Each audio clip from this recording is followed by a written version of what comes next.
Bonjour, chères toutes, chers tous.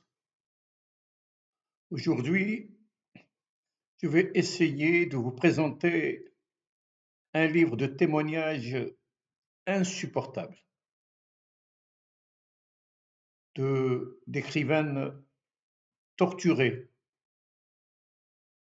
certaines violées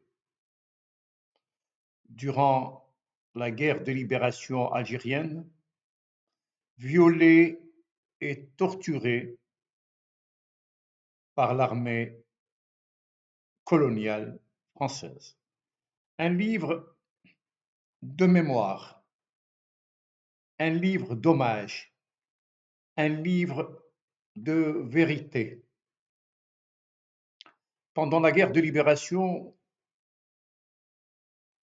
des femmes algériennes,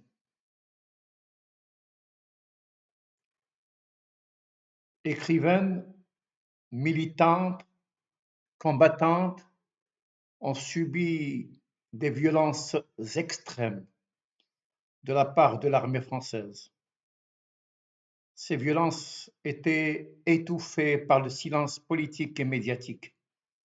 Pourtant, tout le monde savait. Quelques voix courageuses ont brisé l'omerta. Pierre Vidal-Naquet, Gisèle Halimi, Simone de Beauvoir, des femmes debout.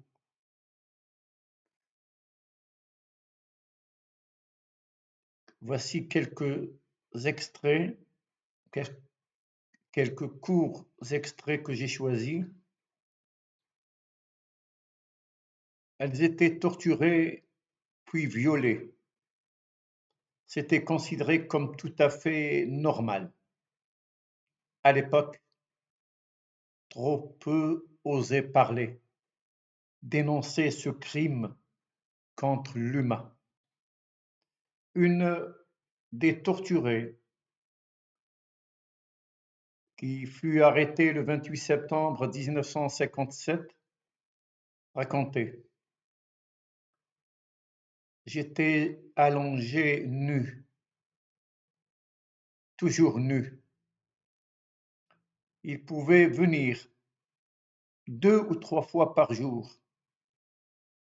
Dès que j'entendais le bruit de leurs bottes dans le couloir, je me mettais à trembler. Une autre journaliste et poétesse fut horriblement massacrée. Son corps portait les traces béantes de la barbarie coloniale. Gisèle Halimi se souvient de sa première rencontre avec une prisonnière. Elle était son avocate. Je vois les trous de cigarettes dans les seins, les traces de liens sur les poignets, une côte cassée. Elle pouvait à peine parler. Ces témoignages sont insoutenables mais nécessaires. Ils rappellent que ces femmes se battaient pour la liberté et qu'on leur refusait jusqu'à leur humanité.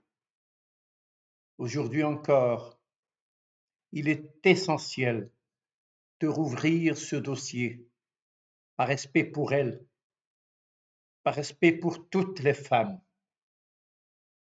par respect pour tous les torturés et les violés, pour que ça cesse, par respect pour l'histoire, par respect pour l'humanité. Mon ouvrage Torturé, disponible sur YouTube et publié chez Amazon, leur rend hommage. Certaines de ces femmes ont trouvé la force de témoigner. Leur parole ne doit plus jamais être réduite au silence. Merci de votre écoute. Merci de votre soutien. Et merci de contribuer avec moi à faire vivre cette mémoire indispensable. Qu'on arrête avec le silence. Tout silence est un espace de complicité.